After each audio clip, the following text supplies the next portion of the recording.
Gracias, hermano. Gracias, el Señor le bendiga. Pues bueno, estamos en esta se me fue la vida. Estamos en esta serie que se titula Desde el Principio. Y ya vimos que Génesis es el libro de los principios, de los inicios, cómo Dios fue formando la creación, qué fue lo que hizo primero, con qué propósito, con qué razón. Y hoy vamos a continuar con la parte número 2, con la lección número 2 de esta serie, que ahora sí espero terminar en el principio. Y el título de nuestra lección de hoy es el fruto prohibido. ¿Cómo se llama nuestra lección? El fruto prohibido. ¿Será cierto que lo prohibido atrae más? ¿Será cierto que lo prohibido sabe más rico? Pero también es cierto que lo prohibido hace más daño y destruye. ¿Cómo no? Sí, vamos a ver. Génesis 3, verso número 1, aparece en escena el personaje que nos va a traer un montón de problemas, que desde ese tiempo hasta la fecha nos ha traído muchos problemas. Dice ahí, aparece en escena en el capítulo 3, verso 1, pero la serpiente era astuta, más que todos los animales del campo que Jehová Dios había hecho, la cual dijo a la mujer. Fíjese con el sarcasmo, con la cizaña con la que el enemigo le habla a la mujer. Con que Dios os ha dicho, no comáis de todo árbol del huerto. Verso número 2. En Edén, perdón, yo me fui para acá. Bueno, hasta ahí, ¿verdad? El versículo número 2 decía, y la mujer respondió a la serpiente, del fruto de los árboles del huerto podemos comer. Pero la palabra de Dios nos dice, en primer lugar, que la serpiente era astuta. La serpiente. Y el texto aquí no es así por sí solo, sino claramente se identifica que esta serpiente representa a Satanás. Ahora, Génesis no nos habla del principio de la creación, pero no nos habla del principio de los tiempos. Ya para entonces Dios había arrojado a Satanás y a sus demonios a la tierra. De hecho, parte del desorden que había, ¿se acuerda que la Biblia dice que estaba desordenada la tierra? Parte de ese desorden se causó en el momento que fue lanzado Satanás a la tierra, algo así como unos meteoritos o como una destrucción que vino cuando Satanás cayó a la tierra. Pero nos dice entonces que la serpiente se identifica como Satanás, y el resto de la Biblia, de Génesis hasta Apocalipsis, nos deja claro que es Satanás y que en ocasiones es representado como una serpiente. Vamos al inicio, no de la creación, sino al inicio de aquellos días de la eternidad. Ezequiel 28, verso 13 dice, en Edén, el huerto de Dios estuviste. De toda piedra preciosa era tu vestidura, como de cornerina, topacio, jaspe, crisólito, berilio, ónice, y las flautas. ¿Sí estamos bien? Sí, cierto. Ahí dice esmeralda y oro, y los primores de tus tamboriles y flautas estuvieron preparados para ti en el día de tu creación. Todos los que te conocieron de entre los pueblos se maravillarán sobre ti, espanto serás y para siempre dejarás de ser. Y nos dice que Satanás estaba en el Edén. Muchos pasajes asocian a la serpiente como una criatura, como algo, o más bien como Satanás, como representando el mal. Nos dice que la serpiente era astuta. ¿Y qué es la astuta, verdad? O la astucia. Muestra la habilidad para comprender las cosas y obtener provecho o beneficio mediante el engaño o evitándolo. ¿Has conocido alguna vez una persona astuta? Las personas, por ejemplo, que se dedican a defraudar, que se dedican a estafar, son personas muy astutas, son personas muy hábiles, son personas que envuelven. Y esto no solamente en el terreno de lo económico o del dinero. Hay hombres, hay mujeres que desafortunadamente tienen esa cualidad en esta vida, que son astutas, que son astutos. Muchas buenas mujeres han sido engañadas por hombres que son astutos. Y viceversa, también ha habido buenos hombres, tontos, pero buenos, que se han dejado envolver por una mujer astuta. No quieren algo real, no quieren algo bueno, solamente se aprovechan mediante el engaño. Tienen la capacidad de como embrujar, y no meramente porque sea hechicería, sino la palabra es fascinar. Y nosotros vemos que este ser se acercó a la mujer. Dice: la serpiente era astuta más que todos los animales del campo, la cual dijo a la mujer. Uno de los peores errores que podemos cometer es hablar con el enemigo, es conversar como el enemigo, es darle lugar al enemigo, porque Satanás, el primer campo al cual va a llegar para afectarnos es nuestra mente, nuestros pensamientos. La Biblia dice que no solo la serpiente le estaba hablando, sino que estaba tratando de llegar a lo más profundo de su pensamiento de Eva. Y entonces vemos que el primer error precisamente de Eva fue mantener una discusión o una conversación con la serpiente. Mira, será mejor que no escuches al diablo, porque el diablo no tiene nada bueno para decirte. ¿Me está escuchando? No escuches al diablo. No platiques con él en tu pensamiento. No entables un diálogo con él en tu pensamiento, porque le basta nada más con seducirnos en los pensamientos, con poner pensamientos. Miren, el diablo se goza poniendo pensamientos negativos en la mente de los seres humanos. Miren, por ejemplo, ese pensamiento de nadie me ama, nadie me quiere, a nadie le importo.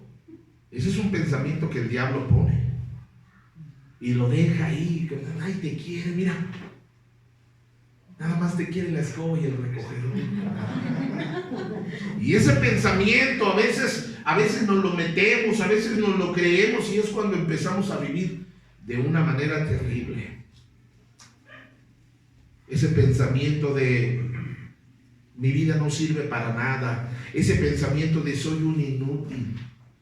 Esos pensamientos no provienen de Dios, pero provienen y se quedan en nuestra mente porque entablamos una conversación con Satanás. A Satanás no hay que escucharlo, a Satanás hay que reprenderlo en el nombre de Jesús. No hay que platicar con él, no tiene nada bueno que decirte. Pero número 2, podemos ver que el conocimiento de Eva de lo que no debe hacer es parcialmente correcto. Fíjense cómo dice: Dios nos dijo que ni toquemos el árbol. Dios no dijo eso.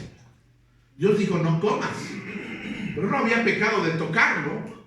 Pero ella exagera. Y a veces como que les gusta exagerar a algunas personas, ¿verdad? Pero es parcialmente correcto, pero no lo que parece conocer lo hace aún más vulnerable al engaño. Ella dice: mira, Dios dijo que si lo tocamos nos vamos a morir. Y Satanás aprovecha ese argumento para decirle: no, Eva, mira, el problema es que si tú comes de ese árbol, o más bien el beneficio es que tú vas a ser igual a Dios. Número 3. Eva no parece saber el nombre de este árbol. No, si tú te das cuenta, Dios les dijo el nombre. Les dijo: de todos los árboles del huerto pueden comer, menos del árbol de la ciencia del bien y del mal. Pero Eva no puso atención. Andaba mandando WhatsApp. Andaba distraída. Andaba pensando que iba a cenar. Y no llamó al árbol por su nombre, solo lo llama el árbol que está en medio del jardín. A propósito, es importante conocer la palabra de Dios. Es importante escuchar lo que Dios tiene que decir. Porque si ella hubiera escuchado con atención cómo Dios llamó al árbol, probablemente el haber escuchado bien le hubiera dado una advertencia mayor de por qué no debía de tomar de ese fruto. Número 4. La ignorancia de Eva es exactamente, ¿verdad? Es lo que exactamente Dios dijo que era. Realmente era responsabilidad de Adán. A propósito, ¿dónde estaba Adán en el momento que Eva fue tentada? En el momento que Eva fue engañada. Hizo un mal trabajo en cuidar de Eva, en evadir la responsabilidad que Dios le dio acerca de su esposa. Tenemos una responsabilidad de cuidar a nuestra familia, espiritualmente hablando, físicamente hablando, económicamente hablando. Tenemos una responsabilidad. Número 5. Dios dijo para que no muráis. Dios la orden, la indicación es para que no muráis. Y esto puede parecer una cosa pequeña, pero de la obediencia de Adán y de Eva dependía el destino de la raza humana y de toda la creación. O sea, a veces nosotros pensamos, ¿qué tiene de malo? Es algo pequeño. Eva tal vez no pensó en todas las consecuencias que su pecado, su desobediencia nos traería a nosotros. Y normalmente usted y yo no pensamos que un pequeño error puede llegar a afectar y alterar no solo nuestra vida, sino de la gente que está con nosotros. El árbol no era más que un freno para Adán y Eva. El árbol era para recordarles que no podían tomar todo lo que querían, que no podían hacer todo lo que querían porque no eran Dios. Dios es el que puede tomar lo que quiere y Él puede hacer lo que Él desee de acuerdo a su sabiduría, pero nosotros los seres humanos no. Dios tenía un reclamo legítimo de su obediencia y ellos eran responsables ante Él. A propósito, tú y yo somos responsables de la vida que estamos llevando actualmente. Deja de culpar a otros por tus malas decisiones. Deja de culpar a tus padres, deja de culpar a tu esposo, deja de culpar a tu esposa, deja de culpar a tus hermanos, deja de culpar a tu esposo, a tu esposa, deja de culpar al pastor, deja de culpar a los hermanos de la iglesia. Toma tu responsabilidad en las decisiones que estás tomando. Somos responsables. Somos responsables ante Dios. Número 6. Satanás puede trabajar en forma efectiva cuando ha establecido un punto de apoyo. Nadie cae de repente como Adán y Eva. Ya se había establecido una base. Número 7. Es por eso que estamos llamados a no darle lugar al diablo. No lo vamos a leer, pero Efesios 4:27 dice: no deis lugar al diablo. Y esto demuestra lo noble que es el que Jesús pudo decir: Satanás no tiene parte en mí. Juan 14:30 dice: no hablaré ya mucho con vosotros porque viene el príncipe de este mundo y él nada tiene en mí. Es decir, Jesús está diciendo: yo tengo mi conciencia tranquila, yo he obedecido al Padre. Satanás no tiene poder legal para tocar mi vida. ¿Sabes en qué momento Satanás puede afectar una vida? En el momento que tú y yo establecemos un vínculo. Cuando le damos lugar, entonces él puede afectar nuestra vida. Dice Génesis 3:3: pero el fruto del árbol que está en medio del huerto, dijo Dios, no comeréis de él ni le tocaréis para que no muráis. Entonces la serpiente dijo a la mujer: no moriréis. Versículo número 5. Entonces la serpiente dijo a la mujer: no moriréis. Y es interesante que Satanás siempre va a tratar de refutar, va a tratar de hacernos dudar de la orden que Dios nos ha dado. Versículo número 6. Y vio la mujer que el árbol era bueno para comer y que era agradable a los ojos, y un árbol codiciable para alcanzar la sabiduría, y tomó de su fruto y comió, y lo dio también a su marido, el cual comió como ella. Ahora, la tentación, todos los días, quiero mencionar un poquito acerca de esto, todos los días somos tentados. Todos los días enfrentamos tentaciones, y muchas o la mayoría de las tentaciones apelan a nuestros gustos carnales. Por ejemplo, muchas de las tentaciones entran a través de los ojos. Por eso es que debemos de tener cuidado de lo que vemos, de tener cuidado de cómo vemos. Por ejemplo, los varones, los hombres, vamos a ser tentados visualmente. Es decir, a veces no es pecado ver una muchacha que pasa y por accidente, pues ya la viste, pero el pecado sería en seguirla y escanearla. Eso ya habla de una perversidad en nuestro corazón, ¿sí me está entendiendo? Jesús dijo que quien mira a una mujer para codiciarla ya cometió adulterio con ella en su corazón. Ese es el problema. La tentación viene por algo agradable, siempre se va a presentar en forma agradable. Sí, es decir, pues nadie va a pecar viendo la chimotrufia, ¿verdad? Toda despeinada, chueca, jorobada, vista. Pues no, porque no es agradable. Entonces, bueno, el gusto se rompe, ¿verdad? Habrá quien sí, pero la verdad es esto de la tentación es como ir de compras. ¿Has salido de compras o has ido al centro comercial? Ahorita todavía algunos están cerrados, pero ya van a abrir para septiembre. Curiosamente ya van a estar abiertos.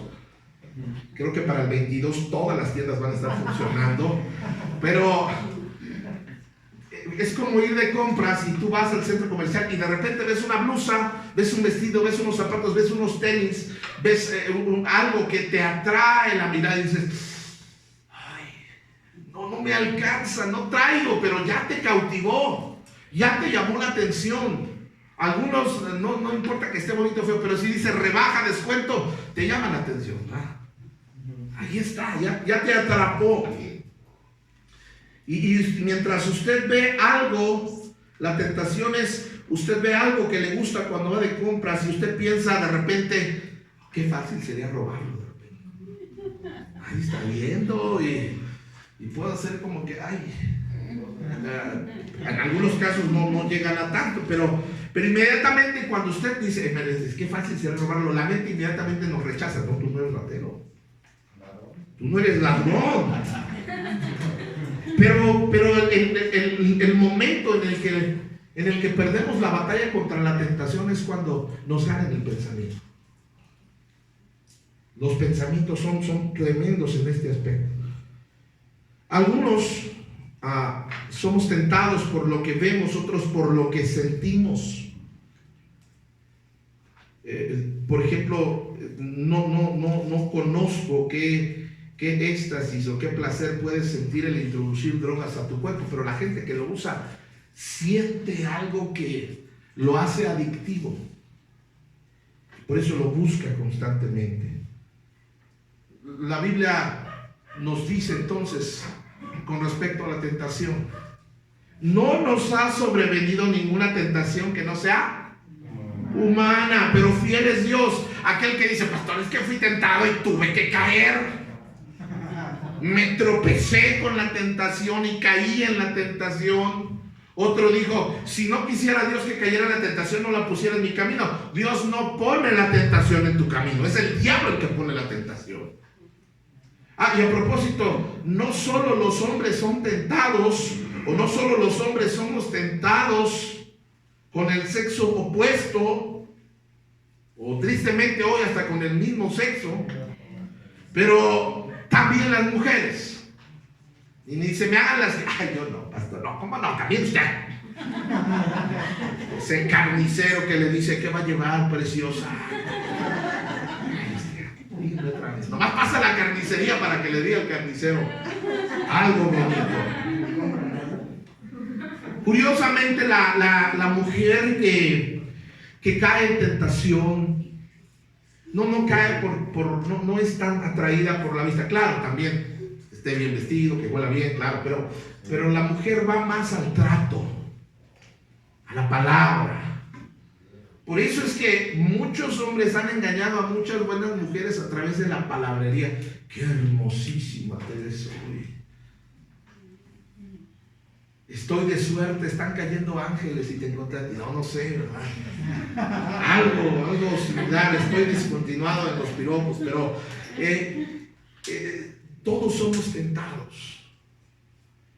Eso Dios dice que todos podemos vencer la tentación, porque toda tentación se puede vencer. Dice así, sino que también dice, pero fiel es Dios que no nos dejará ser tentados más allá de lo que podéis resistir, sino que dará también juntamente con la tentación, dará la salida para que podáis resistir. Díganle a la persona que tiene a su lado, se puede resistir la tentación. Díganle. Se puede resistir la tentación. Ahora ya lo agarraron y usted, ay, estoy siendo tentado.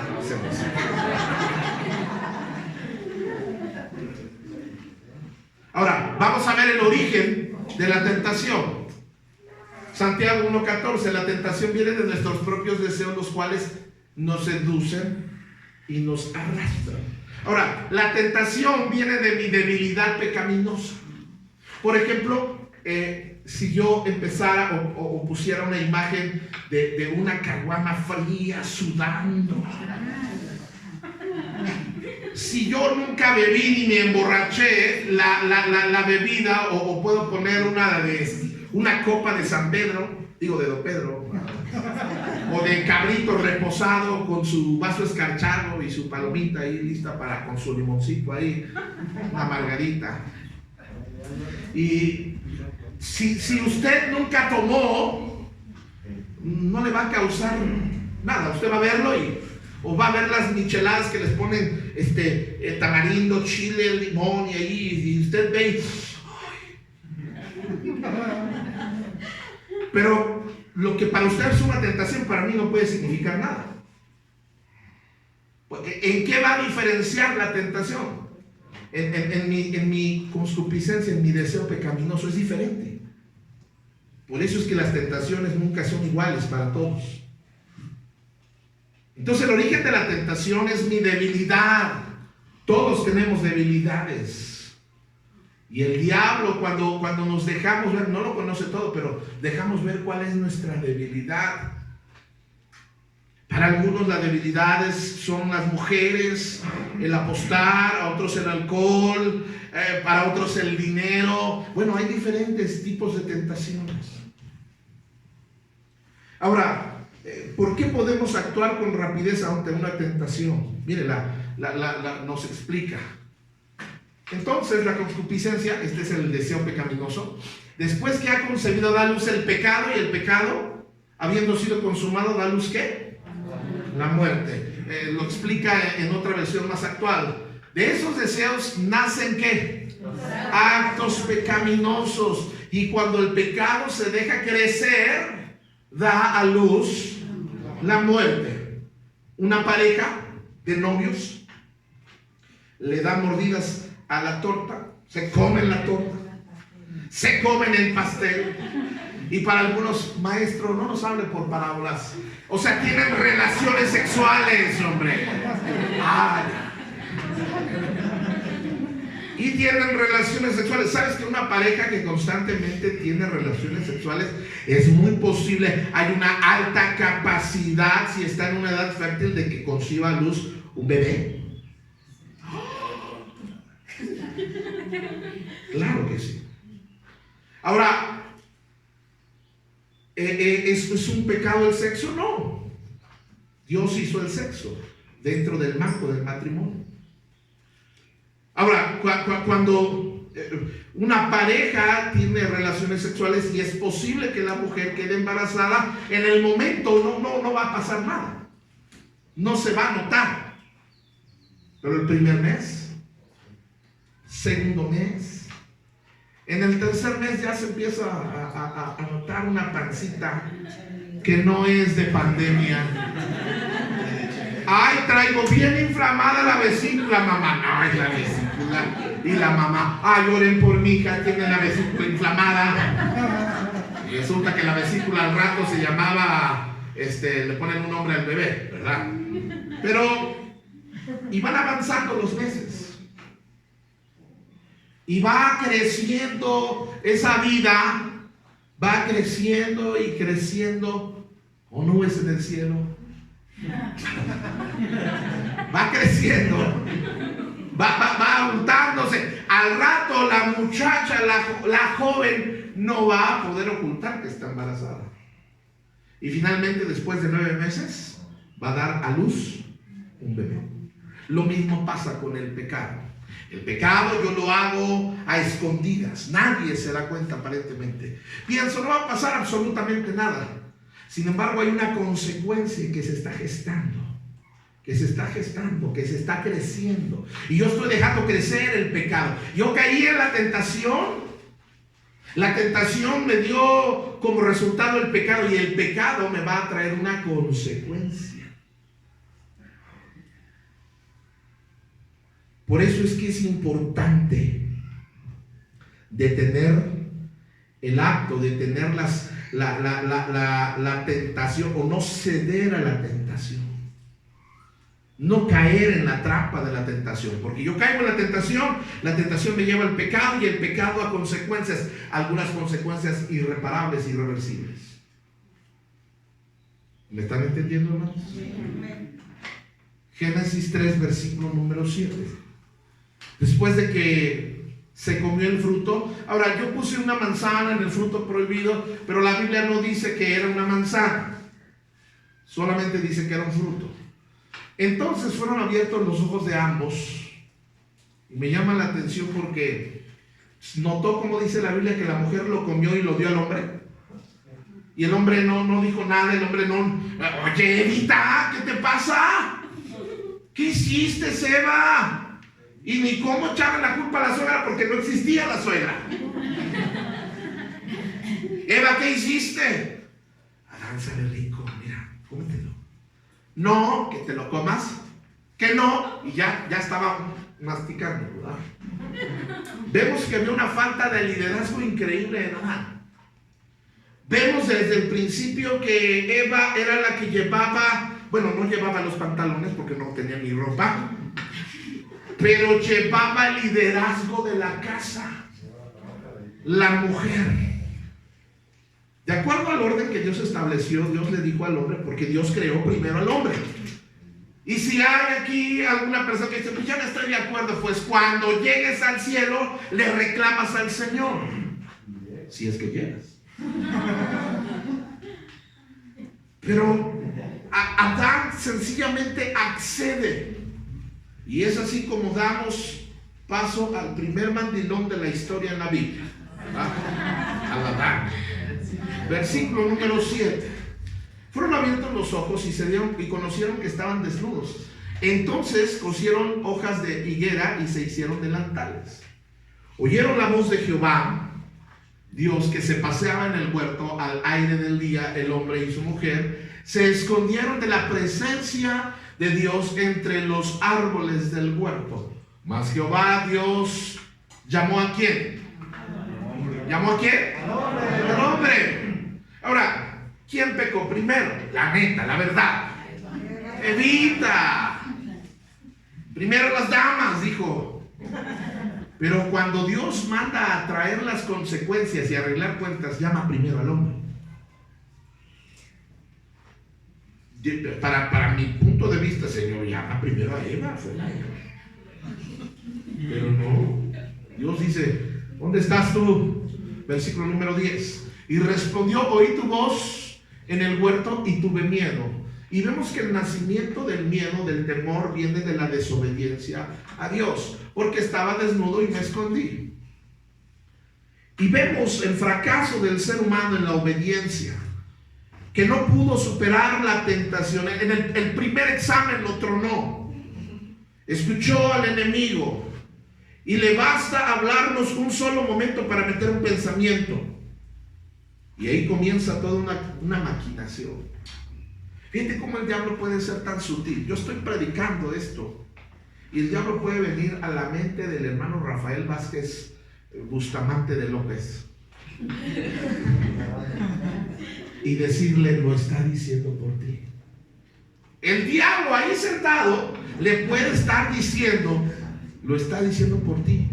¿Por qué no te lo dice directamente? No te quiere. Ya ves cómo es un hipócrita, es un falso. Mira, te está exhibiendo. Nomás le faltaba decir tu nombre. ¿Cuántos con honestidad alguna vez han pensado eso? Levanta su mano. Mire, también la hermana José. De hecho, este mensaje es nada más para ella. Si más pueden salir, mal. Pero te das cuenta cómo el enemigo nos pone pensamientos que no vienen de Dios.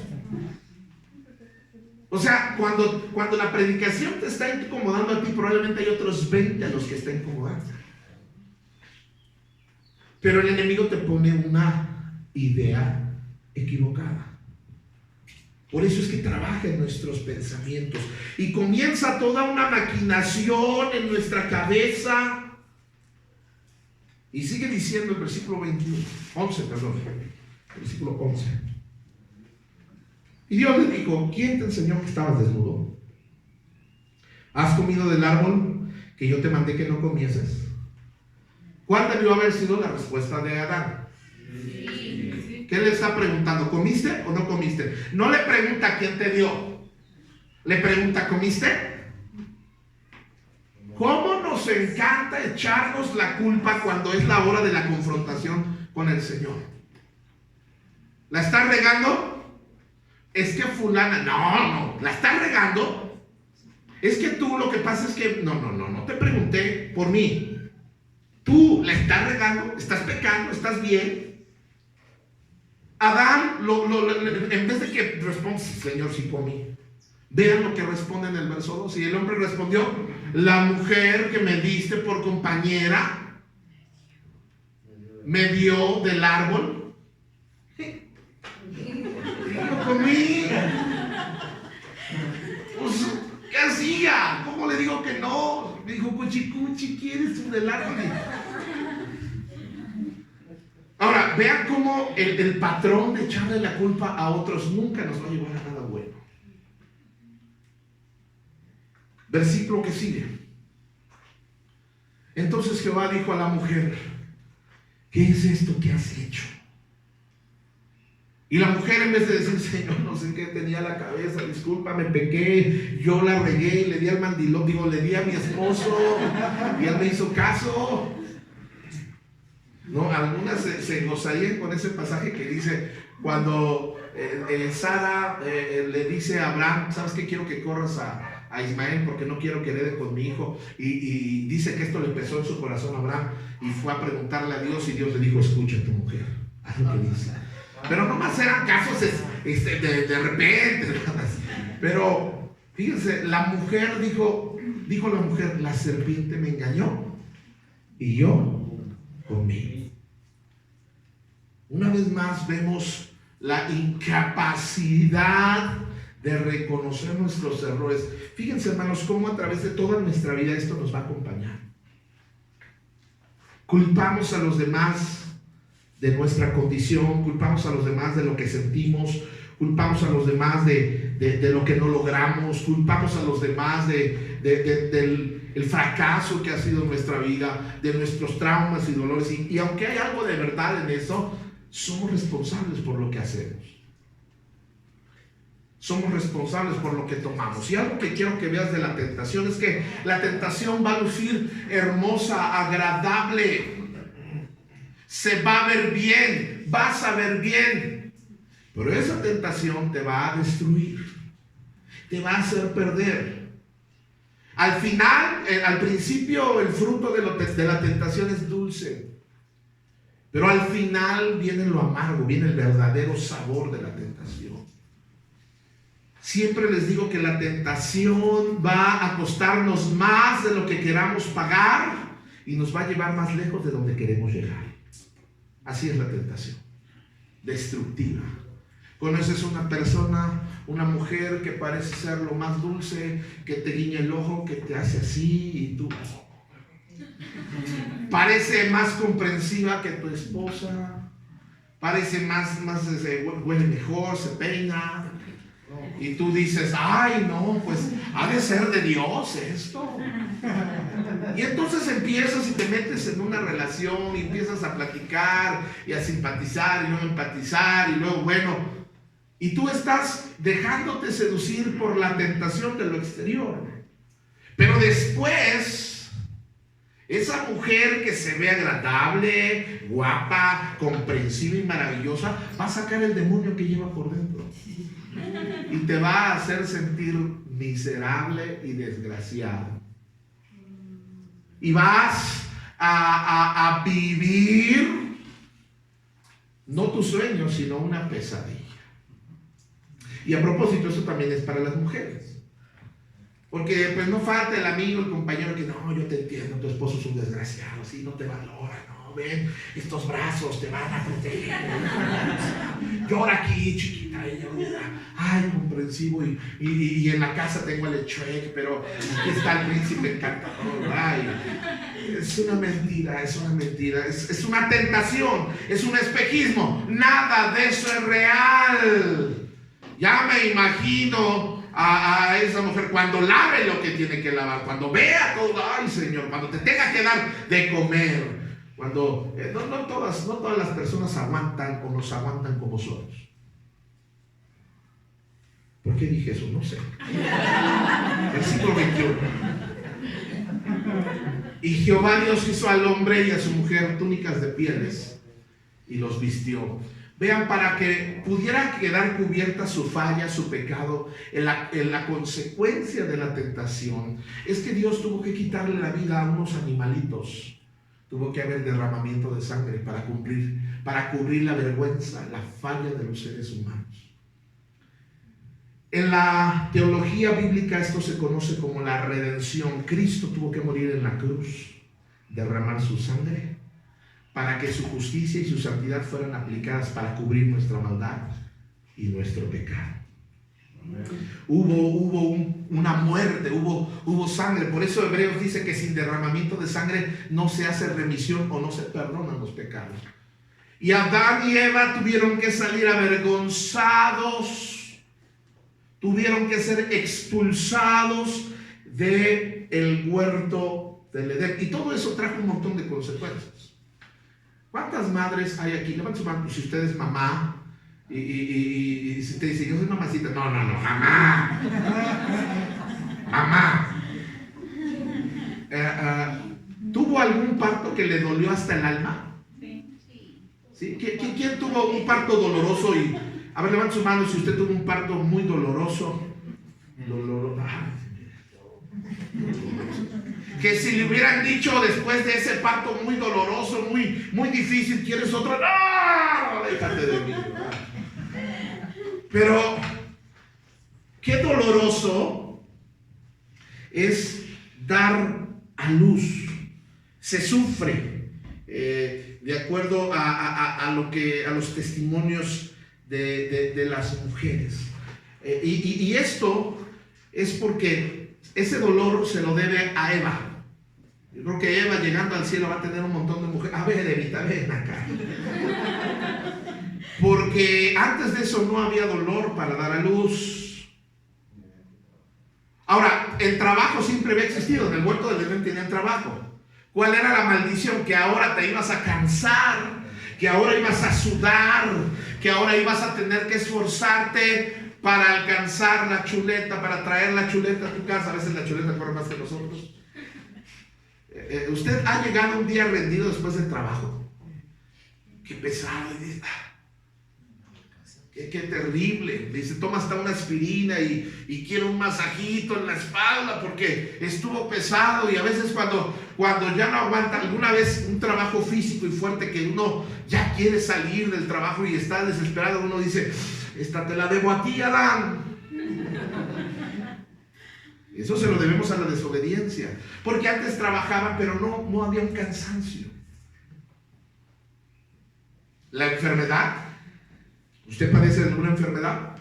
Eso es gracias a Adán y Eva, al pecado que entró en el hombre. Vino debilidad humana.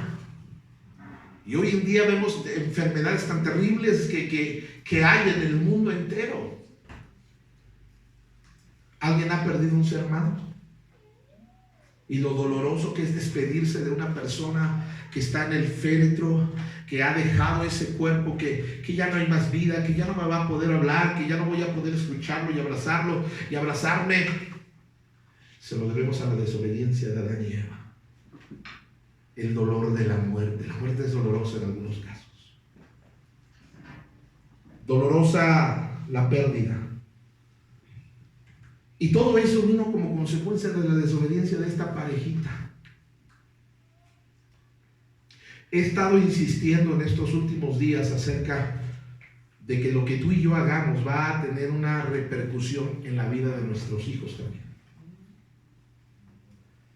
Versículo 22. Y dijo Jehová: he aquí, el hombre es como uno de nosotros. Está hablando con el Hijo y el Espíritu Santo, sabiendo el bien y el mal. Mas ahora, para que no se alargue su mano y tome del árbol de la vida y coma y viva para siempre. O sea, el primer efecto trajo que les abrió los ojos, murieron espiritualmente. Pero si ellos hubieran vuelto a probar el fruto, ellos hubieran sido eternamente, no hubieran llegado la muerte física jamás a sus cuerpos.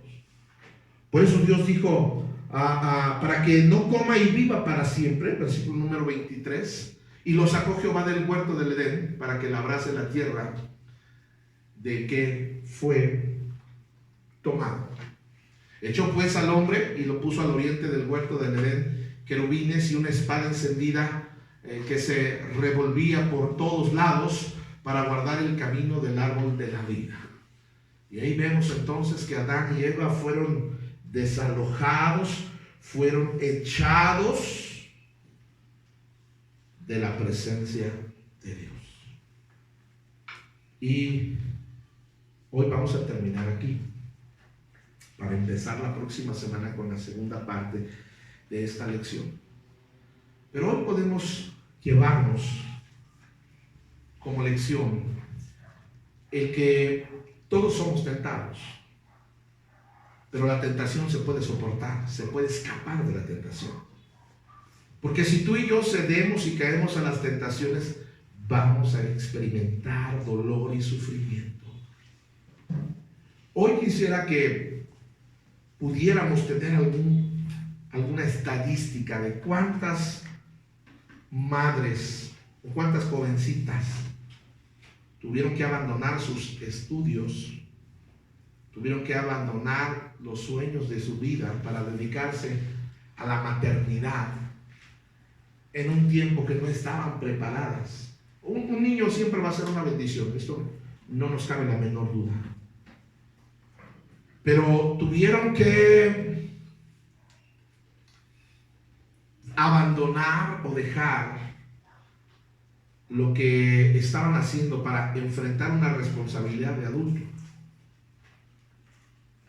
solamente por acceder una ocasión a la tentación.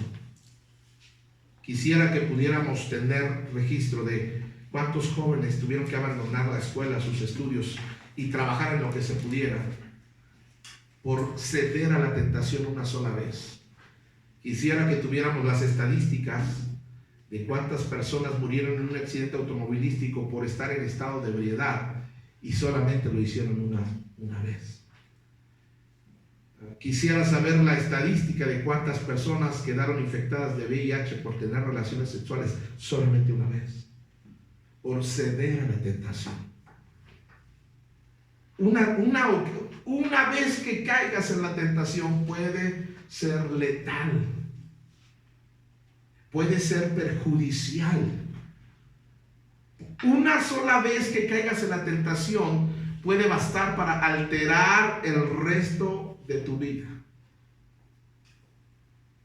Por eso es tan importante que seamos fuertes para resistir a la tentación. Pero la fuerza para resistir la tentación es la oración, es la palabra de Dios. Algunos no ni siquiera aguantamos un poco la tentación porque no oramos, no tenemos comunión con Dios. Dice la Biblia que cuando Jesús fue tentado en el huerto de Getsemaní, él oraba intensamente. Dice la Biblia que cuando el diablo vino y le tentó a Jesús, porque es tan sinvergüenza que trató de hacer caer en la tentación a Jesús, el Hijo de Dios. Pero Jesús le dijo, escrito está. ¿Sabe qué hacía Jesús? Sabía la palabra, leía la palabra, escudriñaba la palabra. Él mismo es la palabra. ¿Sabe por qué usted y yo no podemos soportar las tentaciones? Y estoy hablando de cosas sexuales, estoy hablando de pornografía, estoy hablando de vicios, estoy hablando de cigarrillos, estoy hablando de cervezas, estoy hablando de beber, estoy hablando de cosas que sabemos que no agradan a Dios. ¿Sabes por qué no soportamos las tentaciones? Porque no tenemos una vida espiritual con Dios. No estamos caminando cerca del Señor. Por eso es que vivimos, realmente estamos viviendo conforme a nuestros deseos. Y Jesús y Juan nos dice en una de sus cartas que los deseos del mundo, todo eso pasa. Hermano, ¿me puede apoyar con el teclado? Hoy quiero que meditemos en nuestra propia vida, en nuestra vida personal. No pienses en alguien más, piensa en ti. Piensa en todas esas tentaciones que han estado viniendo a tu mente, a tu vida. A veces sentimos que la tentación es más fuerte que nosotros. Pero quiero decirte en esta tarde que podemos soportar las tentaciones, porque mayor es el que está en nosotros. El apóstol Pablo dijo, todo lo puedo en Cristo que me fortalece. Hay tentaciones, no todo es sexual, no todo es pecado, pero mi pensamiento es muy dado a caer en la tentación del desamor, de la desilusión, de la depresión, de la tristeza. Soy muy dado tal vez a caer a la tentación de la inseguridad, de los complejos. ¿Por qué? Porque la tentación primero llega a través de los ojos, pero si no llega a los ojos es a través del sentido. Pero finalmente la tentación viene a morar en nuestro pensamiento. Y hay muchos pensamientos que están totalmente torcidos en nuestra cabeza. Por eso necesitamos del Señor en nuestra vida. Cierre sus ojos un momento.